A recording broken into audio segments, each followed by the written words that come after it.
Hello and welcome to the SC Playbook podcast, proudly brought to you by Pat and George from Mortgage Choice SCW. I'm your host, Tim Williams. Big show today, episode 3 of our pre-season podcast here at SC Playbook NRL. My first guest for the day, he's the bloke that we unveiled 2 weeks ago for the first time after gaining a long-term following at SC Playbook, and essentially he's just turned his phone off, screened all my calls. I can't get a hold of him.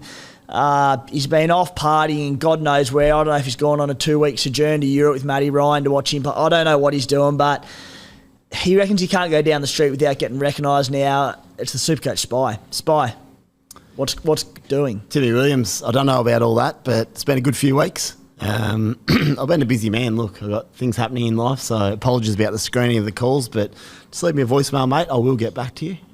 What's been happening? Actually, I do have a bit of a story for you. I've been doing, obviously, a bit of team preparation.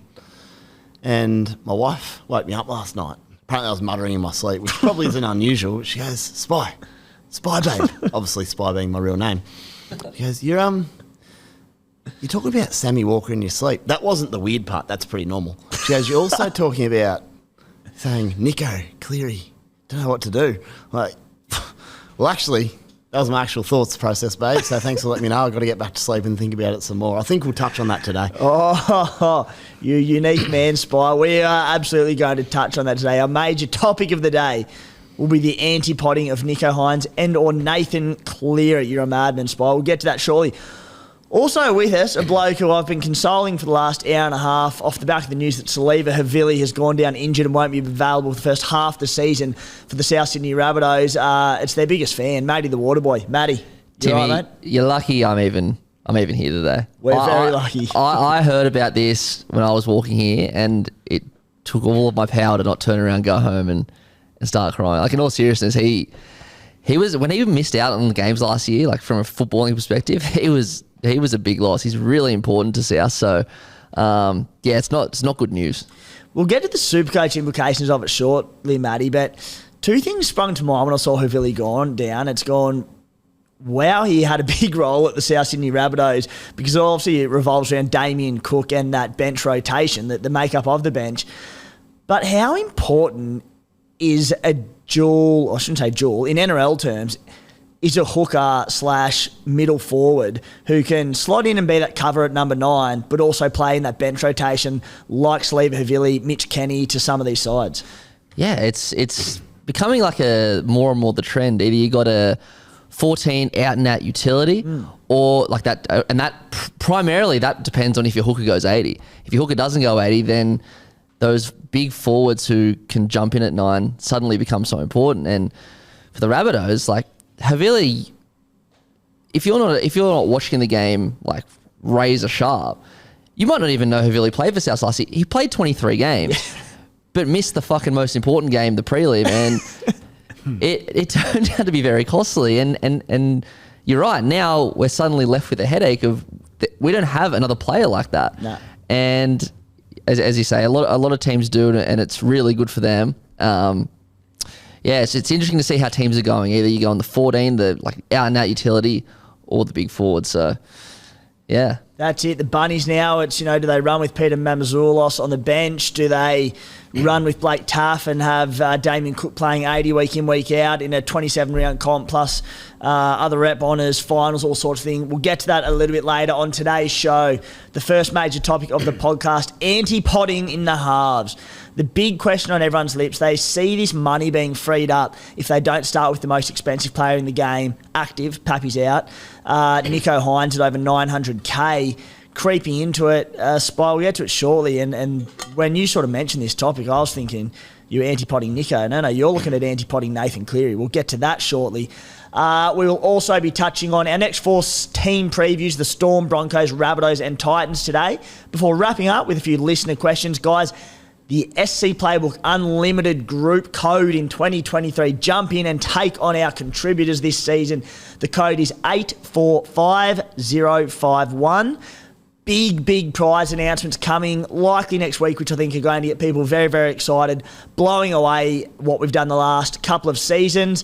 For the major prize for our subscribers, minor prize for non-subscribers, plenty to go around. In 2023, we are live on YouTube, which you'll obviously know if you're watching us there right now. Subscribe to our channel, like the video, all that good stuff. Bloke in a Bar clips will be going up onto that channel. Clips from beers and break-evens with the Rugby League Guru. Also, we're on TikTok. Go and follow us there. Stacks of content is up at scplaybook.com.au, including my predicted teams for NRL Round 1.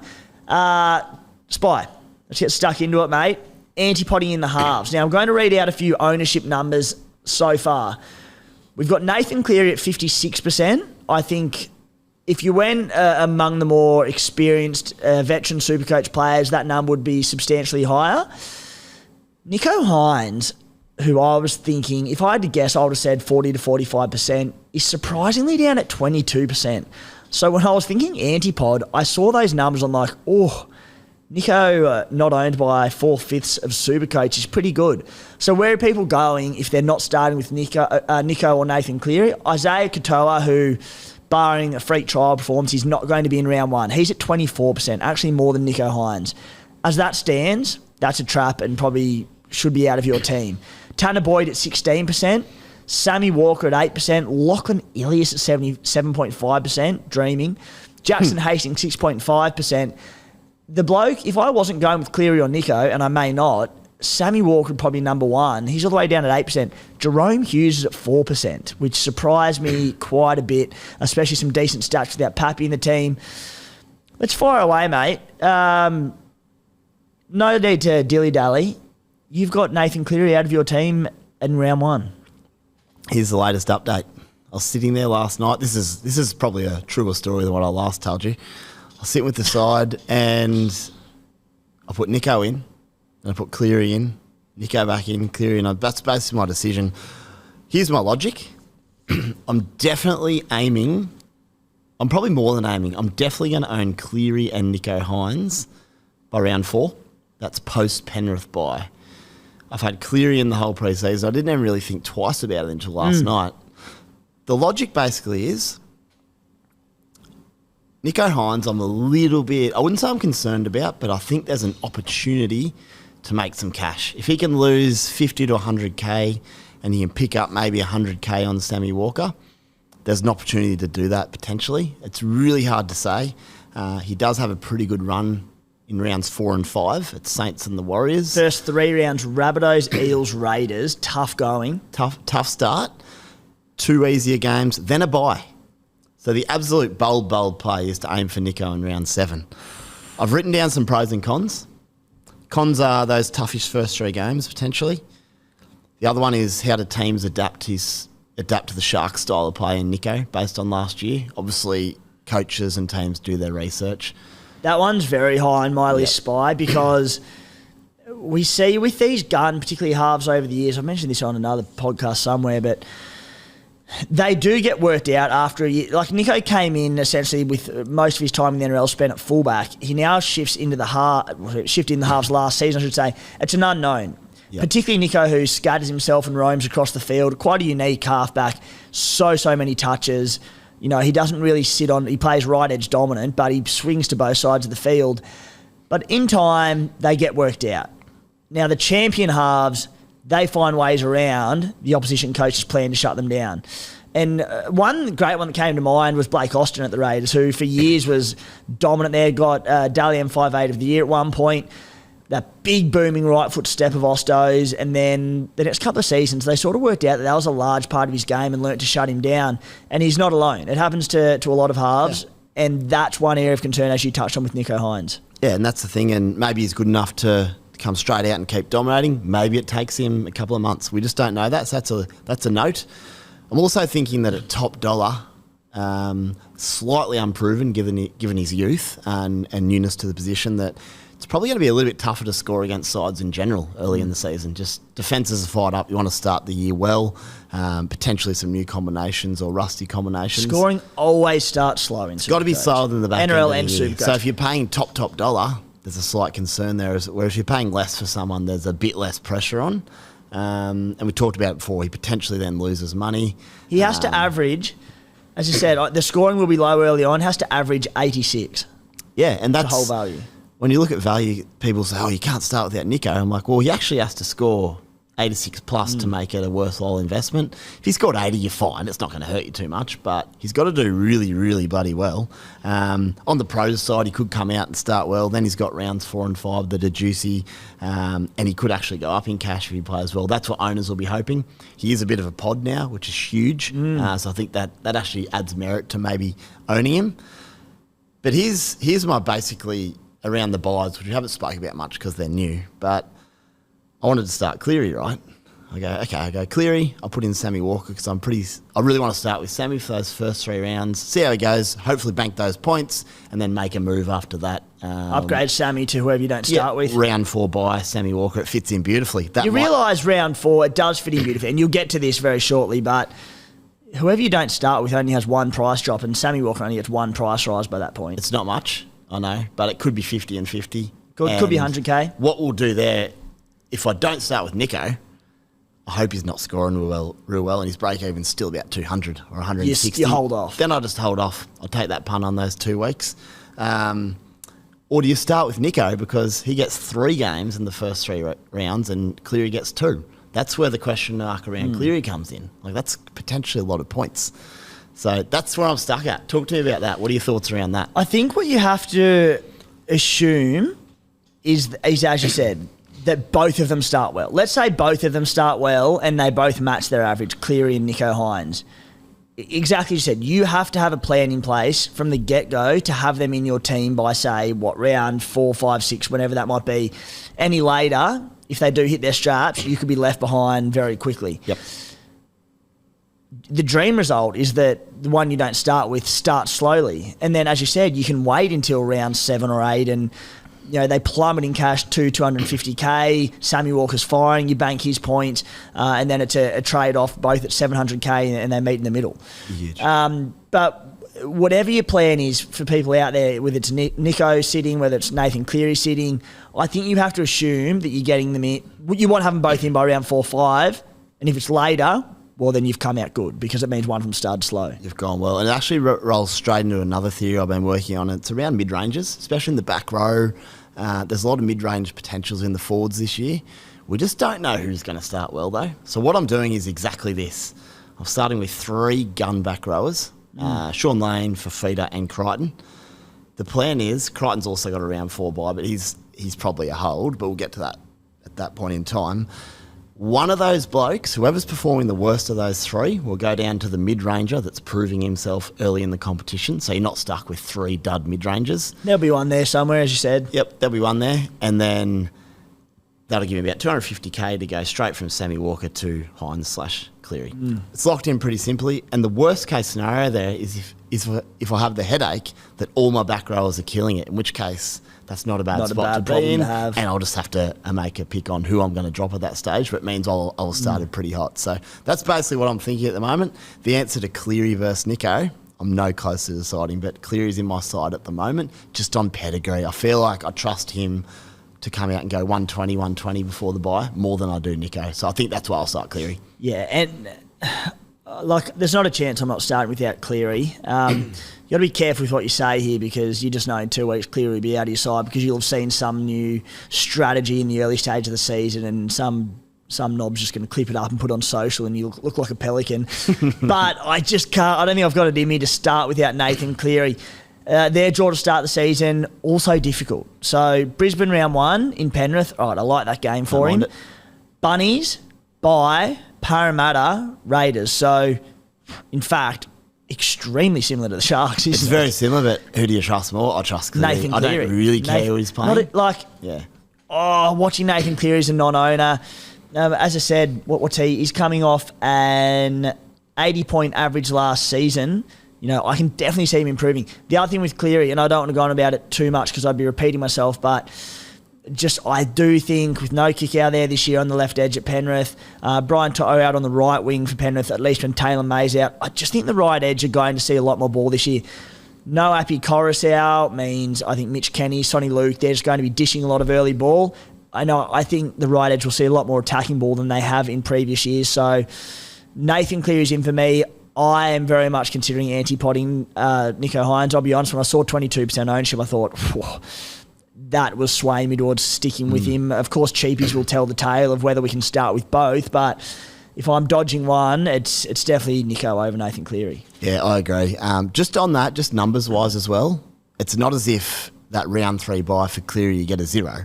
You get a bench player who's hopefully, if you've got a little bit of depth there, could get you 40 or 50. Exactly. So it's not like you're copying a 0. It's 3 games of Nicho versus 2 of Cleary, plus hopefully a 50.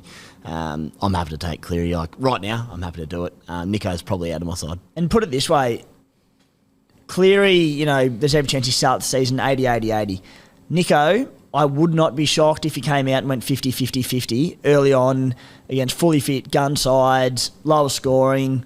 Might throw a bit of rain in the mix. Actually, that doesn't work for Nicho, does it? He triples his score in the rain. He loves it. Just ask Clementine Cassidy about that one. That's it. No, I actually think Nicho comes out and averages at least 60 or 70, but that would be awesome. Sweet. There's a heap of cash if that's the case. And he's got potential for more. We know he does, but as we know, and we say it a lot, you can't have everybody. It's not possible. Spy, we'll touch on it.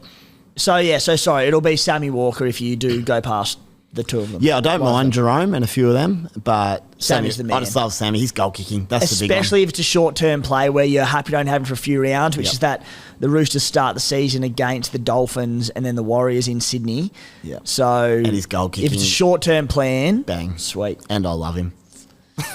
Guys, NRL SC Playbook subscription package, $40 for the entire season. Our full package, $50 for the NRL, AFL, BBL content. Jump over and follow SC Playbook AFL on all the social channels. Their podcast is now on a separate channel to the SC Playbook NRL. A few people were a little bit confused by it going up and getting annoyed, so I've made their own channel for SC Playbook AFL. That is up and running and killing it. What does it get you? Access to additional premium articles every single week on our website. Access to our subscriber-only WhatsApp groups. 2 chats there. Contributors only. We give feedback, talk to you, answer your questions. I do a Q&A with subscribers every single week. Access to our major unlimited group prize. Plenty more. So head to scplaybook.com.au and head to our menu, subscribe in the tab there, and go from there if you're interested. Spy, let's get into the first of our previews, and it is the Melbourne Storm, who have a pretty nice little start to the season. My starting 17 for them. I have Meaney at fullback, Jennings and Coates on the wings, Olam and Smith at centres, Cam Munster, Jerome Hughes in the halves, Christian Welch and Nelson Asafa-Solomona in the front row, Josh King at lock, back rows of Trent Loiero and Tarek Sims, Harry Grant at 9, bench of Tyron Wishart, Tui Kamikamitha, Tom Eisenhuth and Jack Howarth. Most of the team picks itself, those edge back rowers, there is a multitude of players who could start there come round 1. Their first 5 rounds of the season, Eels away, Bulldogs at home, Titans away, Tigers at home. Draw strength of schedule to me, quick one put together, 1 being the toughest, 10 being the easiest. I've got them at a 6 out of 10, so a pretty solid start to the season once they get through that Eels round 1. Mate, let's get stuck into the key players here. Harry Grant, 816k. I believe you're as keen on him as I am. I just need a moment. I've just seen a photo of Pappy holding his knee. Just a second. Okay, I'm back. Composed, son. I'm composed. Harry Grant is not in my side. Which means I don't have Nicho and I don't have Harry. We could have the most... if you're not starting with those two, that means our squad balance is going to be completely different. Totally different, yeah. Well, I said I'm stacking my back row to start. And the reason I don't have You've got your Harry, wits about you, so you normally follow me most seasons coming in, but you've got to, as I said, ever since that head reveal, you've got this extra confidence. You're starting to back yourself. And got to back yourself. No, Harry. So my logic around that is I've had him in, but I realised I can't get Cleary and Nicho round 4 with the side I want around them if I start with Harry. So I'm just simply not. I'm stacking that back row. I've got Valentine in my standards at the moment with his hot start. So I think the core of my side's still probably reasonably similar to you, but there's just those little differences which is good this year. Reasons around Harry, put quite simply, and you've mentioned it before, how's the go forward going to be for Melbourne? He might have to tackle a lot more than he normally does, which wears him out. It happened a lot in the back half of last year. My question is, can he sustain that average, and can we pick him up a fair bit cheaper? I just prefer to have those 2 gun halves in my side earlier in the season as a target and basically get Harry later. I love Harry. He's one of my favourite players, and he could come out hot. Of course he could. But with the balance I want in my side and the money we need to use, I've just got a few concerns around just his attacking output and how he's going to go there to start the season. The first 7 games last season, he averaged 95 points. The last 5 games last season, he averaged 81 points. In and around State of Origin, he had obviously games with lesser minutes, probably managed himself a little bit through that time. So the 2 games prior to Origin 1 last year and the 2 games after Origin 1 and all in between, he averaged 57 points. So I just think he's leaps and bounds above any other hooker in Supercoach. Damien Cook was outstanding last year. Again, we'll get to him shortly. So, at this stage, I've got room in my side. As it stands, I've got Harry Grant, Nathan Cleary, and Nicho Hynes. Whether or not I can do that and have 2 gun 5/8s as well. Again, penning the cheapies, but Nicho might be the one that has to go, which is going to hurt me a little bit. Yeah, my key decision was actually going to be Nicho versus Harry. And I was decided, a lot of people are having that decision. Yeah, and I decided come around sort of 4-5. Nicho scares me a little bit more than Harry on that 150, 160 game. And I think you can't take into account too much Harry's scores in those first 10 rounds last year. Melbourne utterly obliterated everybody. Things will get harder this year. As I said, I still think he'll be really good, and it wouldn't shock me if he's up around his average. I just think he's the least likely of a few of those guns to maybe go above his average, which is what we're chasing. So you're saying that you currently don't have Harry or Nicho. If you did have to start with one, and you still may, it'd be Nicho because of his ceiling, essentially. Yep, and just his all-round role with, he runs a lot, he tackles, offloads, goal kicks. I just prefer that rather than Harry, who's maybe a little bit reliant on a try assist. And if it's a tough game where he's doing a lot of work and Melbourne aren't on top, maybe he struggles a little bit more potentially. But there's not much in him, let's be honest. Cam Munster last season in the final 8 games of the year averaged 80 points without Ryan Pappenhausen, sort of not too far off his average. And that was also in that sort of dual fullback 5'8" role. This season we do expect him to be playing 5'8", Nick Meaney at fullback. 848K. Could you justify forking that much out for Cam Munster? Definitely not. He's another bloke that he maybe gets up somewhere towards his average, but he'd have to start really well. Same question marks around Melbourne, how well they start. He's going to have to be very, very good to outdo that average with his current side, and a really good target for as the year goes on. We certainly want him in our sides, but let's see how everything opens up for Melbourne to start with. We just had a conversation about going against anti-potting in the halves, the 2 big dogs. Well, Jerome Hughes has to be an option for anyone doing that at 721K. Maybe people are littered with Roosters players and they're thinking Sammy Walker, they can't afford a 4th or a 5th for that round 4 bye. Jerome Hughes, his stats without Ryan Pappenhausen, pretty good. He averaged 73 in 5 games without him late last season, not including there was an injured game against the Titans. 2021, though, without Pappy, averaged 86 points in 10 games. Anomaly of a year, record scores, so possibly inflated. Nonetheless, reads pretty well. Jerome Hughes must be tempting if you're going against one of the big boys. Yeah, he is. Good draw to start the 2021, definitely inflated, not maybe. Definitely 86, inflated. Definitely inflated. 73 last year. So maybe you can average in the 70s without Pappy. He certainly takes on the more. The point is, I suppose, he averaged well above his season average that year without Pappy. Yeah, for sure. It certainly suits him. I think if I'm going to spend 720K, you're probably not that far off getting Nicho/Cleary anyway. I'd probably just rather go straight to them. Getting Hughes isn't going to help your side dramatically. Although, what's Sammy Walker at? I think he's a fair bit cheaper than Hughes. He's about even. tick under 600 maybe. Yeah, so that's a fair bit extra coin. But yeah, I don't think I could start with him. It's a pod play if you want to do it. I wouldn't say I'm against it, but it's not for me. Yeah, 624K, Sammy Walker. I'm a little bit the same. I think, yeah. It's 100K more, 100K less for Sammy. I'll start with him. Yeah, with more chance to make money as well. Those 2 beautiful games. Yeah. I can make a case for Nick Meaney in the mid-range tier at 643K at centre. I don't think I'm going to do it, mainly because, firstly, if Melbourne's pack do start slow and they don't get this go forward, it could see a number of players impacted in the side. So if they do start slow, you don't have too many of them. 643K. So in 11 games at fullback last year, he averaged 66. In that, he had that dual role with Cam Munster for a lot of it. So I think solely at fullback, he will score much better. Yep. He's priced on a 61-point average last season. Goal kicking with a pretty soft draw for... Look, it's the Melbourne Storm. They're going to be gun. They might not be top 2, but they're still going to be very good. Absolutely. What are your thoughts? And this is... You wouldn't pick him at fullback, but available at CT dub, there is upside there. Yeah, I'm not against it. I think he's probably very reliable. His work rate would be good. He goal kicks, good side. He could just be a nice plug and play to start the season. He'll be very low ownership. Yeah, you won't be too nervous about watching him probably. He hangs around. He tends to play the full 80. Like even last year, he had a couple of late line breaks in games where he just stays on the ball, which is what you want. So, yeah, I'm not against it. He's Melbourne fly out of the blocks. They love a hot start. So, yeah, I'm not against Meany. I think he could be a nice plug in to start the year if you want to go that way. Christian Welch. Could he be the answer to our mid-range front row crisis? The golden spot we want, weirdly golden spot we want to nail every season. Said 464k. He's priced on a 44-point average. The season before, that was due to injury. He played one game, I think, last year. Yep. Averaged 59 points per game in 2021. We touched on him a couple of weeks back on the podcast. We want to see him offloading in the trials. Is he on your side at the moment? Bloody oath he is. Of course he is. I think, I had a look. I think he'll average at least 50. I'm speculating on minutes. I don't know. Maybe the ACL hurts him more than I think, but he's a forward. He also happened round 1 last year. He had a lot of time. And he's a forward, so he's not relying on speed as such. They're so light on in the pack. They need him. I don't know how good his match fitness might be, but he'll have his body ready. Yep. So, I love him.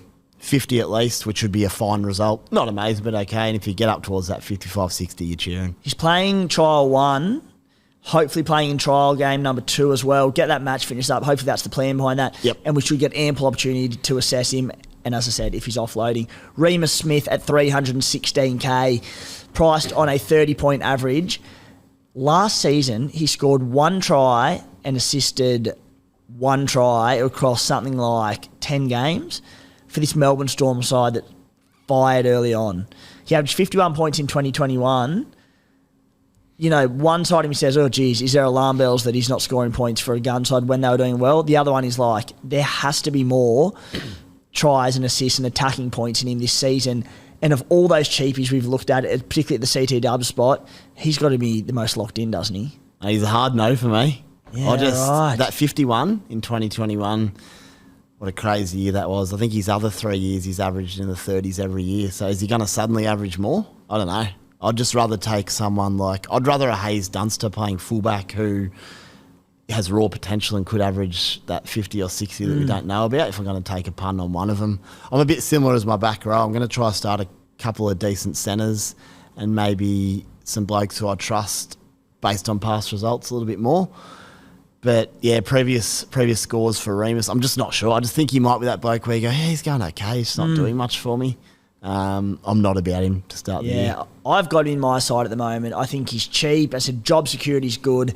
He doesn't have to do much. If he can fall over the line a couple of times for the Storm, they haven't lost in round 1 since about World War II. So, he won't hurt you.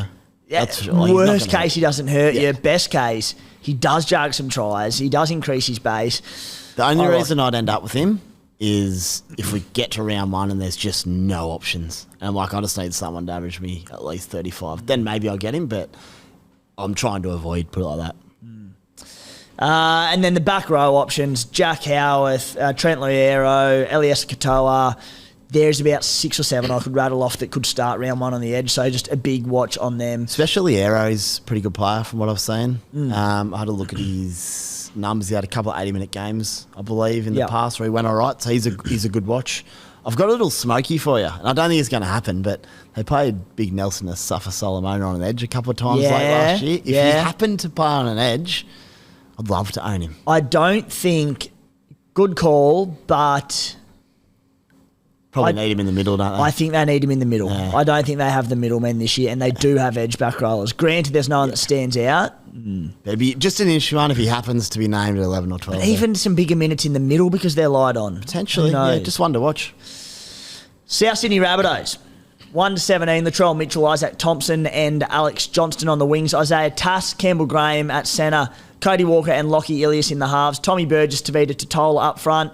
Cam Murray at lock. Edge back rowers, Keon Kaloa, Matangi and Jai Arrow. Damien Cook at 9. Bench, I'll have to update this. Saliva Havili, gone. Hame Sele, Davey Moali, Jacob Host. Matty, I'll throw to you, mate. How does I rattled that off pretty quickly, but how does the Bunnies 17 sound? And let's talk about, firstly, with that 17, what happens with the Saliva Havili impact? Because does Peter Mamazoulos come in? Is it Blake Taff? What does this mean for Damien Cook's minutes? I feel like, first of all, the only one I might change. It worked last year that Tommy Burgess come off the bench. I reckon Sele might start this year. That's just my opinion, but that's not really relevant. They'll both play. Yeah. So who was the other bench? You got Host. He's locked in. You got Moali, Sele/Burgess. Yeah.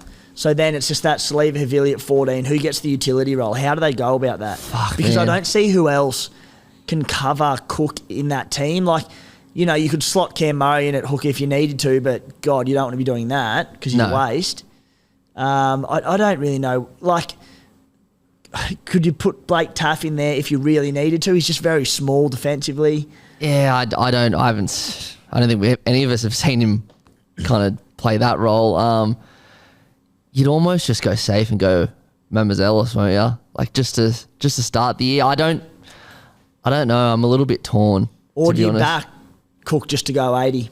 And then if he gets injured, you have some sort of backup plan that's not a recognised number 9. Well, that's when Murray goes in mid-match if there's an injury if to Cook goes off. Yeah, like, and Cook's durable. Yeah, because then you just put Jairo at 13 and or one of those guys in the middle. Maybe that's the play. Yeah, so maybe they'll put Taff because Taff just covers so many positions. Yeah, like you can't just be looking at, like, to be fair, even if Cody goes down, then they're still kind of screwed. Like there's not many players in that team versatile, like in different positions. So there's really not, is there? And that's a good point you make, because let's say they do go Mamazoulos and then one of the halves goes down. Yeah, you could put Mamazoulos in the halves, but you know that's not ideal, is it? Either? No, it's not ideal. You're short somewhere. Yeah, so you're not. It's probably, if you put in Mamazoulos just to cover Cook, it's probably it's a sideways move compared to if you put Taff in there. Yeah, I reckon stick with Taff. It's such a shame Havili's out till May. It's so annoying. I'd probably go Taff at 14. Then my bench would be Jacob Host, Tommy Burgess /Sele, and I think you're right, David Moali. I reckon we'll see more of him this year. He's pretty cheap, Moali. Now, Matty, Isaac Thompson is 336K to start the season. There's obviously Tane Milne is out for just round 1, yeah? Just round 1. Just round 1, so that makes it a little bit tough there. So Thompson at 336, and then Isaiah Tass, another one there to start the season. I suppose firstly, round 2, Tane Milne comes back. Isaiah Tass at 567K. Who do you reckon, does Milne come back into the back line or not? I would be guessing. I personally, I want to see Thompson, but I keep forgetting this as well. He's only played 2 games. Yeah. It's just because it'd be good to have a big winger back there. I know Tane's pretty big as well, but Thompson's just a fucking big motherfucker. I'd be leaning to Thompson, but I'm honestly guessing like it's just no guarantee. I have no idea how the coach is thinking. I don't think anyone really does, to be honest. And what you're saying is you'd be struggling to start with Thompson. Like there's not a lot of confidence that he holds that spot round 2. No, it would be an absolute. It is, to me, it is an absolute coin toss. Tass, obviously, he's locked in. He's got left centre locked up. But yeah, it'd be very, very interesting if Tane was available round 1, who they'd pick. Maybe they'll just stick with Thompson because he gets to play round 1. But fuck, that means fuck all. Like I don't know. Yeah. Yeah, maybe they can get big Tane Milne as that hooking cover. Get him big time at hooker. He can play most other positions. So. I heard his left to right's a bit poor, but he can work on it. Spy, let's start at the top with none other than Latrell Mitchell. Big Trell at 889K. Now, the big argument here is obviously Teddy and Turbo are a pretty popular fullback starting combination. I believe you have the same at this stage. Latrell Mitchell, with the South Sydney's draw to start the year, they go Cronulla, Penrith, Roosters, Manly, Storm, which is that is such a tough first 5 rounds of the season. Hard to go Latrell Mitchell on at that price for round one with that draw. On the flip side, he destroyed the exact same calibre of teams back end of last year, and my side's still reeling from it. Yeah, the draw doesn't faze me too much with Trell. Yeah. He's just too good. He's too big. He's too strong, powerful. They score points. He'll kick goals. Put it like this, if Tommy Turbo wasn't available, say, God forbid, re-injures his hammy or something, all of a sudden we have a massive decision to make for that second fullback role. I'd probably find a spot full of Trell. I'd love someone like maybe a Drinkwater, but that extra goal kicking, he's a gun of guns. I'd be happy to own him, to be honest. But with Tommy there, hoping he's healthy, it's hard not to have Tommy, just given the price difference more than anything. It is. I suppose going down the rest of the team, it's a little bit hard because, like, I could absolutely make a case for Cody Walker if it wasn't for the draw. If there were some softer games, but I can't go near him with that draw. I expect probably a bounce back year from him as well. He was Definitely. he wasn't his best last year. He'll know it. I think he'll have a pretty good season. He could be a prime target as a little pod 5'8" as the year goes on. I should mention, you were chatting before, but Isaac Thompson, he's currently in my side.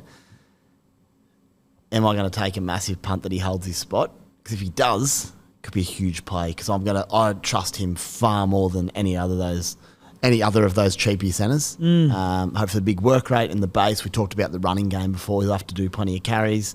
He plays outside Latrell. I'm pretty tempted just to have a flyer on him and see what happens. Yeah, again, draw concerns me a little bit, but it's a damn good side the Bunnies are throwing out there, and we know they've got a lot of points in them. So, yeah, I don't mind it at all. Not in my team as it stands, but if the cheapy scene is slim early on, particularly at CT Dub, I could see myself starting with him. Certainly more upside than someone like Remus Smith that I've got in my team. I fully understand that, but I'm happy to go with the draws early on. Cameron Murray at 749k, second row forward. Oh, how I'd like to start with him in my team.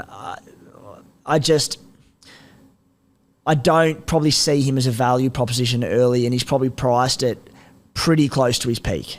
Yeah, you probably know about what you get with Cam, and it's about that. Ceiling is excellent. Like, we know he's got big tons, not big tons, but 100 plus scores in him. Yeah, he's a gun. But yeah, I haven't really thought about starting him. He's just maybe, if it was 70k cheaper, he'd come into consideration a lot more, but he's just a bit too expensive for me to start with. Average 71, 70 the last two seasons, 68, 69 before that. So as you said, you know what you're going to get. The only time he's scoring poorly is if minutes come off, in which he's around that 65 to 70 minute role each and every season. So pretty safe on that front.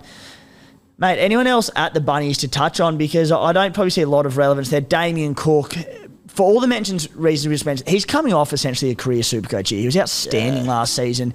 He's one that I definitely don't see at value early on, and I just think there's better options. Yeah, I tend to agree. He could do it all again, and if so, he'll come into consideration down the line, but won't be starting with him. We mentioned Davey Moali before. Needs some bench front rowers. Yeah. He could be one of them. Matty, is there anyone there at the Bunnies that you see playing greater minutes this season? Is Moali one of them, looking sort of on the cheapy front? Moali's the big one. Yeah. I think they've done extremely well to not rush him into first grade. He's like, he kind of comes in, maybe plays 7 minutes, then he plays 10 minutes, back to reserve grade, because everyone talks so highly of him. And while we haven't seen him do a lot in first grade, the progression has been very slow and they've been very patient, and I think this year's the year we see a lot more of him. I tell you what, so he starts at 234k. If they do go with Mamazoulos to replace Havili, that is huge for Davey Moali. Yeah. He could play an extra 20 minutes. Yeah, 100%. So I think I think he'll play round one. I don't know. Yeah, he would have played round one probably no matter what, Moali, but I think now that Havili's out, he'll definitely play round one. Nice. Yeah, big watch on Davey Moali and the Bunnies round one team. It's a side that looked just about locked in 1 to 17. All of a sudden, it's like that one injury could change a lot of different things in there. Guys and girls, if you're ready to tie the knot, you've also worked out, you're already tied up by your finances, say I do to Pat and George, helping you fund your dream wedding. Do not be that bloke that makes your missus compromise on her dress, or more importantly, your uncle compromise on how many schooners you can polish off at the ceremony.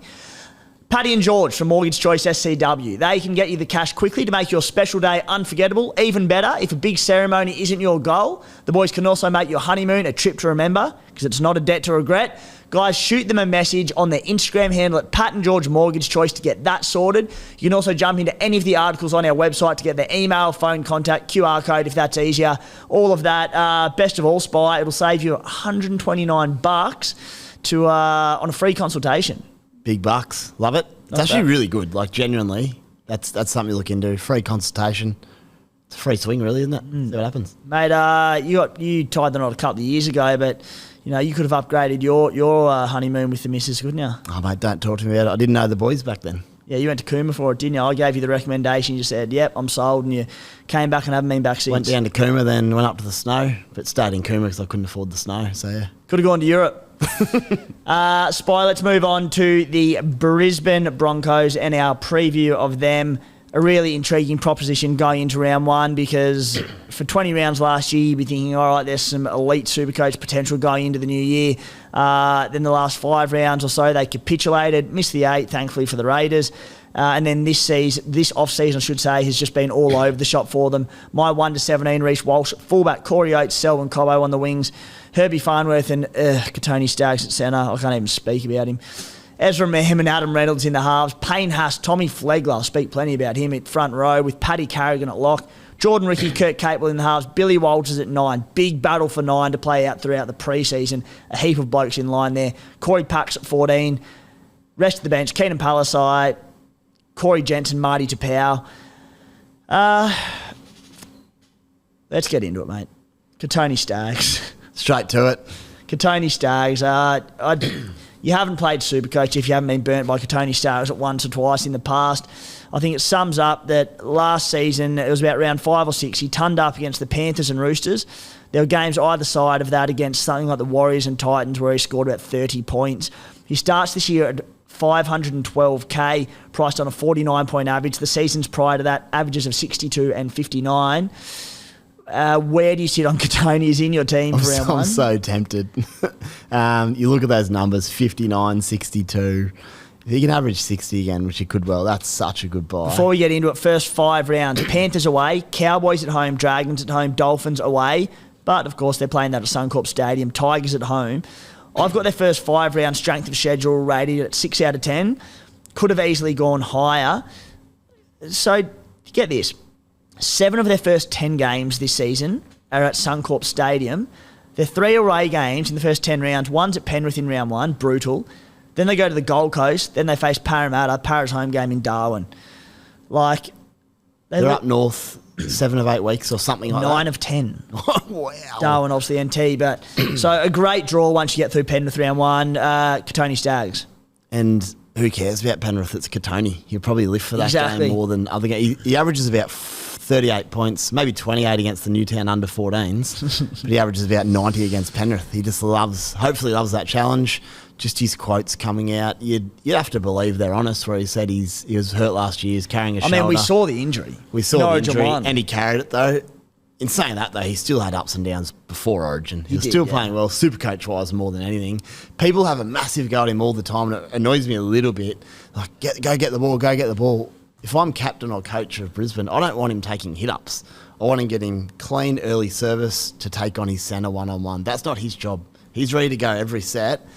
I just want the halves to get him some more ball. That's my only question mark of why I wouldn't own him, because just the style of footy they play, and I'd have to have a think about Reece Walsh, but Tamari Martin and Reynolds, they dig into the line, it just always goes to Cobbo when the wingers jam in. That's where Cobbo had all the success. And nothing's changed on that edge to suggest otherwise this season. Yeah, Reece Walsh comes in. We don't know how he'll impact things. I do think it's a pretty low-risk play, though, on Katoni, barring injury, of course. He shouldn't be less than 50, Surely surely. he's going to average around similar to last year with upside. You could even sit him, I know this may be dramatic, but you could even sit him round 1 against Penrith and just play him from there on out. Yeah. But as I said, he turned up in Penrith last year. Yeah, I think if you're gonna buy him, just play him. But I'm very, very tempted. It's just those scars of the past, particularly for yourself. You've been burnt pretty bad. I actually haven't. I owned him for one of his tons last year early after not starting with him. So he's in my good books. Yeah, I mean, he only cost me $45,000, and that wasn't Supercoach money either. Enough of Katoni. No, it's not enough of Katoni. We better speak. I better speak about him. Give us your thoughts. It hurts, mate. It just hurts. He's not in my team at the moment. He probably won't be. Big trial watch. He's playing in week 1 of the trial, so we'll get a look at him this weekend, which is encouraging. I just want to see him get more ball. I want to see him proactive in looking for more ball. Yes, Adam Reynolds and that edge need to use him better, but he just sits there and waits for it. And if it doesn't come to him, it's like, okay, I don't care. He can demand the footy, can't he? Of course he can, mate. Of course. A-Ray, get me the bloody ball. I'll school whoever's in front of me, and he will. Yep. So hopefully we'll see that. And I tend to agree on what you just said. It's probably a free look round 1 against Penrith. Yeah. Are they giving him the ball or not? If they are, just get him in, find a way. Then go into the softer draw after that. I'll get him in from round 2 or 3 if I need be. But you're right. I do think he is probably a pretty safe pick. But even then, he'll get injured or suspended or something, and then something will go wrong. That's it. Mate, Payne Haas, 662K, a bloke that, initially I was keen on, one of the best front rowers in Supercoach.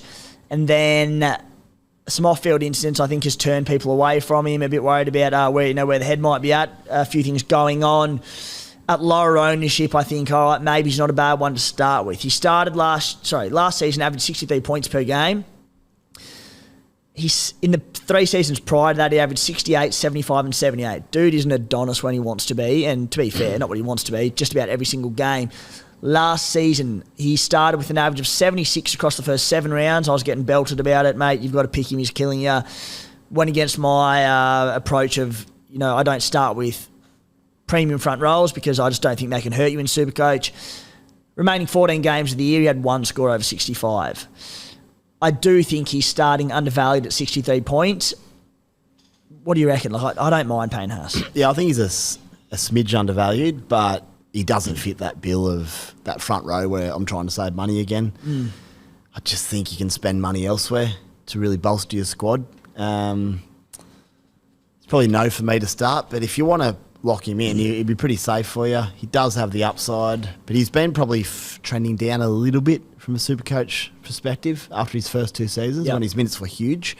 Off-field incident, we have no idea how that's going to affect him. It could fire him up, it could hurt him. Who knows? I think we just watch him and he'd be a nice upgrade target once you get to that round front 7 or 8 or something. Yeah, got once some you get some money to with. work with, but I'm happy not to start with him. We'll go Christian Welch at 700k to him at also 700k. Well, I wouldn't sell a keeper, but maybe. Yeah, Paddy Carrigan 654k, priced on a 62-point average. He's a bit like Ruben Cotter to me where, all right, he probably doesn't have the upside, but he's one bloke who he'll get the minutes because he's so integral to this Brisbane lineup, particularly obviously their pack. He'll just belt out massive base.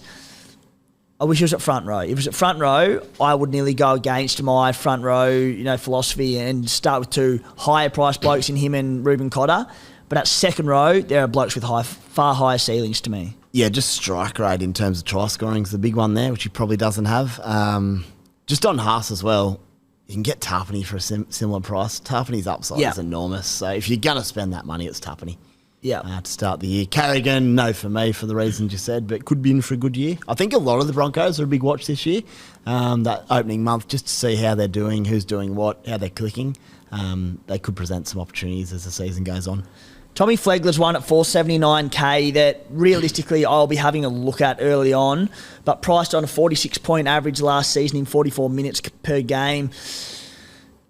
Just a very good footballer, Tommy Flegler, and a bit like Welch, there's that upside of he's got a great offload on him. Just about every season he scores at a tick over a point per minute, so he'd probably have to take the 44 minutes per game to 55 to warrant any consideration. But again, like Welch, if he's offloading, not willy-nilly, but offloading a fair bit in the trials, he'll be an early season watch for me, but I can see people having Tom Flegler in their team by round 3. Offloading at will, I believe, is the term you're after, mate.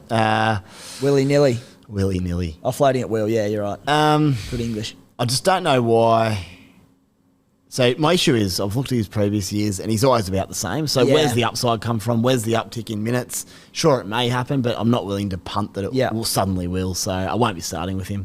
He fits the watch criteria nicely. And then Spy, the hooking rotation around cheapies. Blake Moser, highly regarded young hooker at 200k. Tyson Smoothie, 216k. Former Storm player. I think he was Queensland Cup Player of the Year last year or something around about that. And then Corey Pax at 275k. Billy Walters is more and, won't warrant it. But if any of them three do get a start, probably more so Smoothie or Moser, and it looks unlikely at this stage, but Smoothie killed the Broncos trial last weekend, could come into consideration.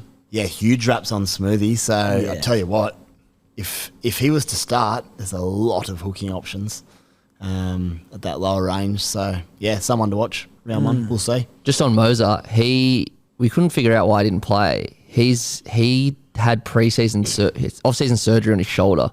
So he's not going to be back to round one. So he's not going to play these trials. Yeah. Okay. There you go. Well, there's one we can scratch through because they're not going to pick him straight away from round one, are they? Yeah. Mate, moving on to the final team of the podcast for this week, the Gold Coast Titans at number 1, AJ Brimson, wingers Jojo Fafita or Khan Pereira, Olafiana. I'm not sure how to pronounce his first name. Sorry, mate.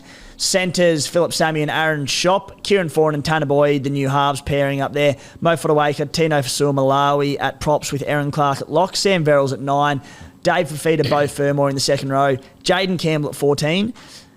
Making up the bench with Joe Stimson, Isaac Liu and Jamin Jolliffe.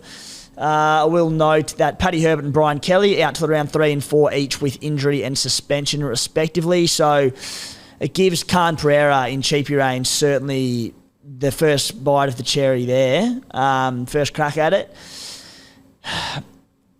Let's start with the big one there, Spy, because there's not a heap of Supercoach relevance, but Dave Fafita, who we spoke about in your early team reveal, which I know a lot has changed from that team reveal already, is Dave Fafita, I think you mentioned, he's still in your side at the moment, priced on a 65-point average this season. Yeah, he's in. It's that contract year thing, that situation. You just, whether you know it or not, it has to be a massive motivator to say, I need to put my best foot forward here. And you talk about demanding the footy. If you've got millions of dollars on the line or hundreds of thousands, you're going to want the footy and you're going to demand the footy. He's got Tanner Boyd with him. They're good mates growing up. I like all that stuff combination-wise. I like it a lot, in fact. They should know how to work with each other. I'm just locking him in. And he could be the bloke that gets cut round 4 when I upgrade my halves. He's got a chance to prove himself for me. So that contract year for Fafita is massive, isn't it? It's huge. Yeah. He's like... You just see, I mentioned the other day, he averaged 85 points in 2021. I think we forget about that because of last year. Last year he had this horrible year for Supercoach and not a great NRL year, and he averaged 66 points. Yeah. There's only upside there in Dave Fafita, so I'm happy to lock him in. The draw to start the season, Tigers, Dragons into Storm, Cowboys bye, but then Dragons, Broncos, Dolphins. It's a good draw. Rounds 3 and 4 a little bit trickier, but particularly rounds 1 and 2 good, so I like him. What about... Can he get through Leichhardt Oval round 1, mate? Probably not. Just cross your fingers. Can the Tigers get through it? AJ Brimson at 673k, dual fullback 5'8", so good. Such a good footballer, hampered by injuries in the past, but 22 games last season. Average score, 64 last year, 61 in 21 and 74 in 2020 across 9 games. Any love? Because if the Tigers can turn it on, oof. I love him. There's a lot of love. He was actually my captain in the last game of last year. He scored 80 or 90. I won't start with him because I think probably can't afford him, to be honest, with Dewey, but he could be a pairing with Dewey at 5'8". Definitely he goes on. Take a punt here. In the last month of last season, what do you think he averaged? Just throw a number at me. I know it's very good because I wrote about him and spruiked him every week for that last month, and I know he went nuts in the last 2 weeks and I didn't jump on him.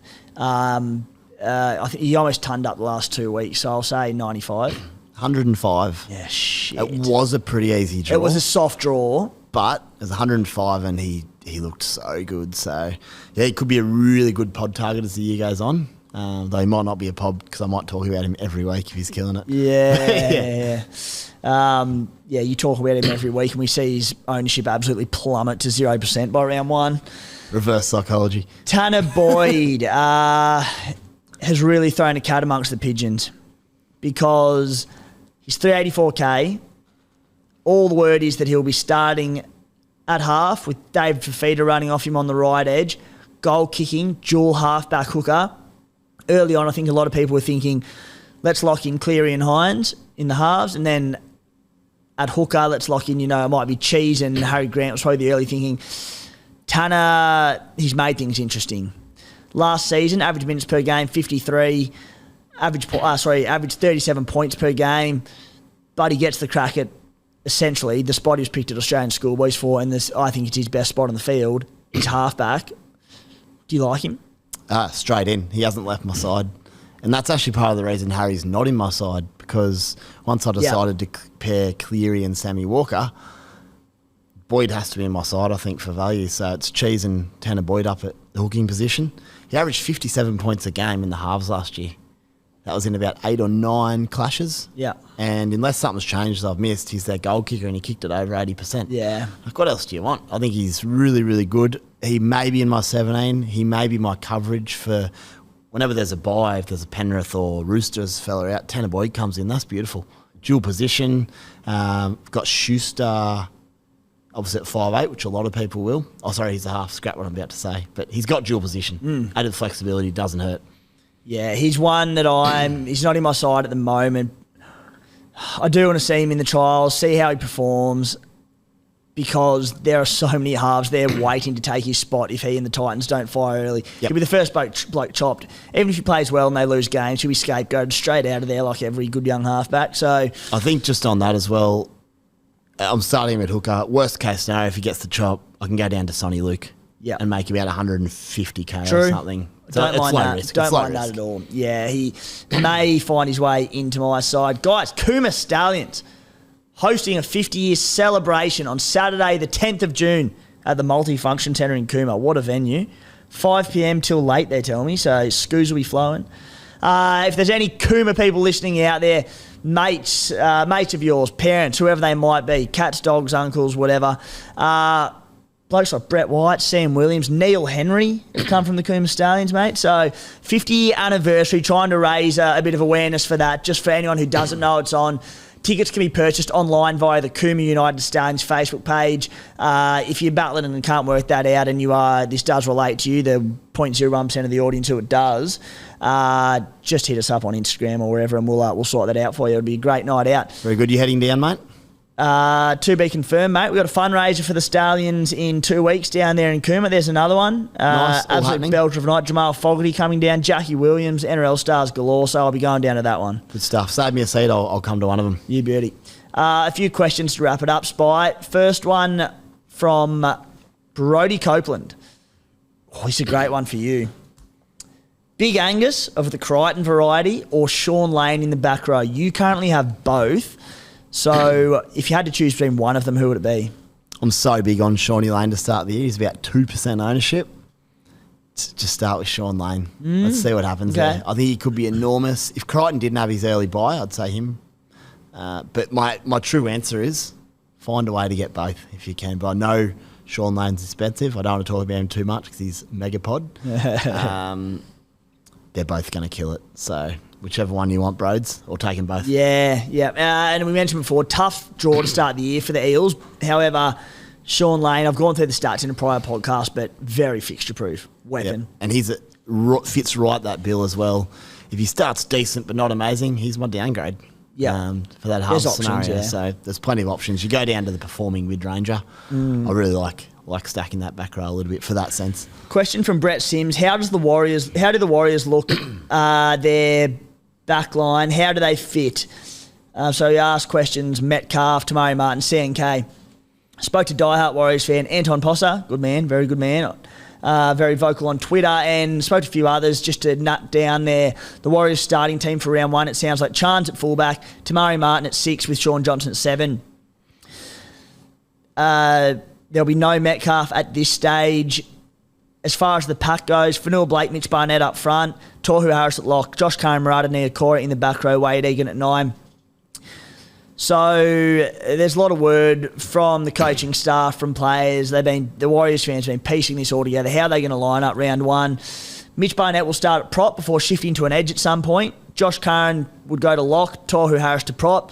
Tohu Harris and Murata Niokora are going to be the big minute players, whether he's at prop or if he's at lock. Tohu Harris is going to be the link man, that ball-playing lock.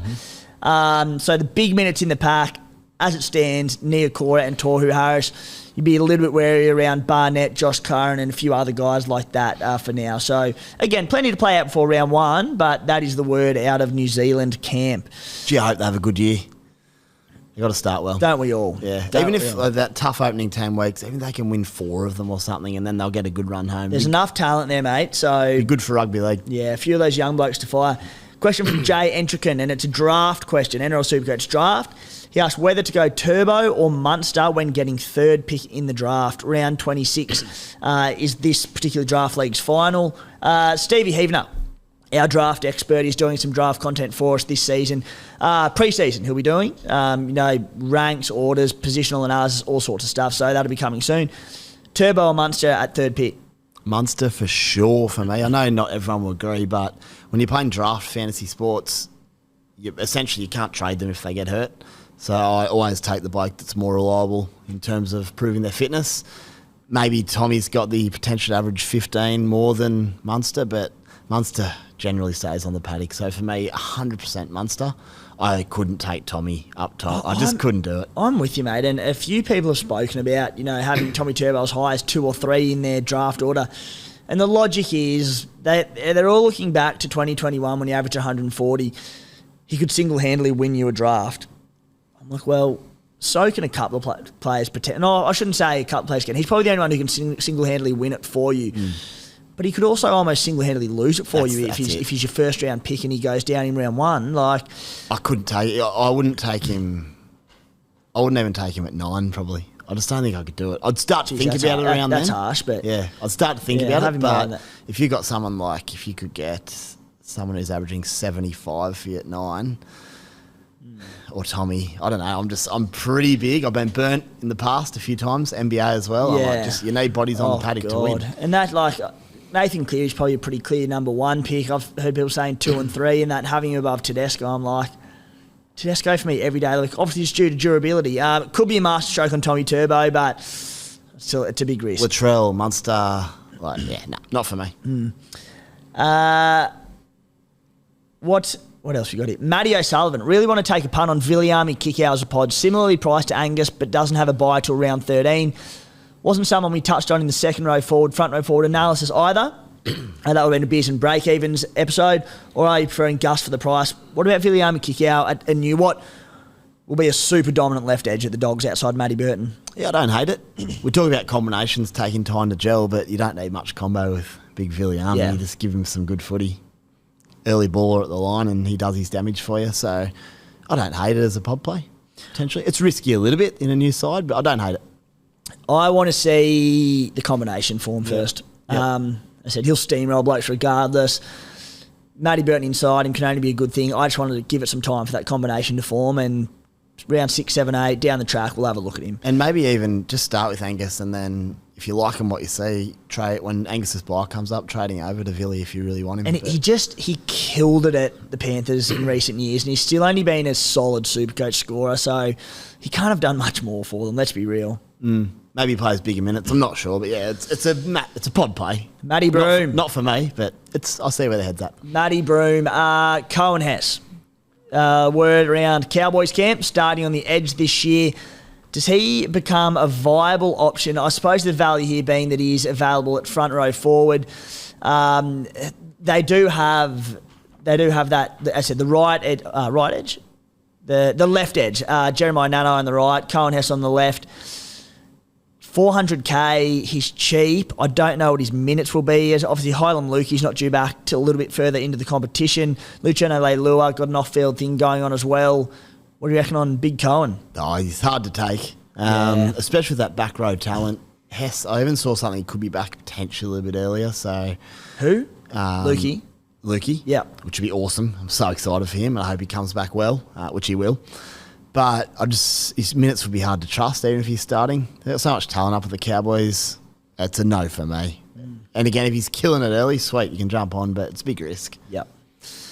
Spy that might do us for today's podcast, I think. So we'll wrap it up there for our third episode of the season. Jump back onto YouTube, Apple, Spotify, wherever you listen or watch your podcast. Listen to our first 2 episodes.